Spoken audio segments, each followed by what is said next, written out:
हमारे आरएसएस के भाई कहते हैं, विश्व हिंदू परिषद के लोग भी कहते हैं कि इस देश में रहने वाला हर व्यक्ति, हर इंसान हिंदू है, लेकिन इसकी कोई दलील नहीं है। यह भी अटकलबाजी है, मनमानी अटकलबाजी है, जो चाहा सो बोल दिया। क्या दलील है इसकी भाई कि इस देश में रहने वाला हर व्यक्ति हिंदू है? लेकिन इस बात की दलील है कि एक ईश्वर की पूजा करने वाला हर हिंदू मुसलमान है। इस्लाम की बुनियाद है ला इलाहा इल्लल्लाह, परमेश्वर के सिवा कोई पूज्य नहीं है, और यही बुनियाद सनातन वैदिक धर्म की है।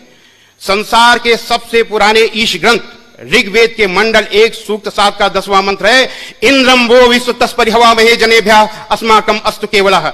ऐ मनुष्यों, तुमको अत्यंत उचित है कि मुझ एक परमेश्वर को छोड़कर किसी दूसरे देव को कभी मत मानो, क्योंकि पूजा करने योग्य एक मुझ परमेश्वर को छोड़कर कोई दूसरा देव नहीं है। श्रीमद् भगवद गीता में है, मत्तः परतरम नान्यत् किंचिदस्ति धनंजय। पूजा करने योग्य मुझ परमेश्वर से के अलावा कोई परमेश्वर नहीं है। इस्लाम गुस्सा करने का मजहब नहीं है, इस्लाम लड़ाई करने का मजहब नहीं है, इस्लाम जबरदस्ती करने का मजहब नहीं है, इस्लाम बदला लेने का मजहब नहीं है। इस्लाम शांति का मजहब है, दया का मजहब है, माफी का मजहब है। इस्लाम दिल जीतने का मजहब है। इस देश में जिसने अहिंसा को पकड़ा वो जीत गया। कुरान में भी अहिंसा मौजूद है। अहिंसा का मतलब मन वचन कर्म से अहिंसा, नॉन वायलेंस। मन वचन कर्म से अहिंसा का मतलब है कि किसी को किसी भी तरीके का कष्ट पहुंचाने के लिए सोचो भी नहीं, ये मन से है। कोई ऐसी बात मुंह से बोलो नहीं कि उसको कष्ट पहुंचे, ये वचन से है। और कर्म से कोई ऐसा काम न करो जिससे उसको कोई कष्ट पहुंचे, ये मनसा वाचा कर्मणा अहिंसा है। और ये मनसा वाचा कर्मणा अहिंसा कुरान मजीद में मौजूद है। कुरान मजीद के सूरा नंबर 28 आयत नंबर 83 में है, अल्लाह का वादा है, अल्लाह वादा कर रहा है कि हम परलोक का घर यानी जन्नत का घर उन लोगों के लिए विशेष कर देंगे, खास तौर से देंगे, जो धरती में जुल्म और फसाद करने का इरादा नहीं रखते, यानी जो मन में सोचते तक नहीं है, उनको हम जन्नत का घर विशेष कर देंगे। अल्लाह का वादा है। यह है मन से अहिंसा।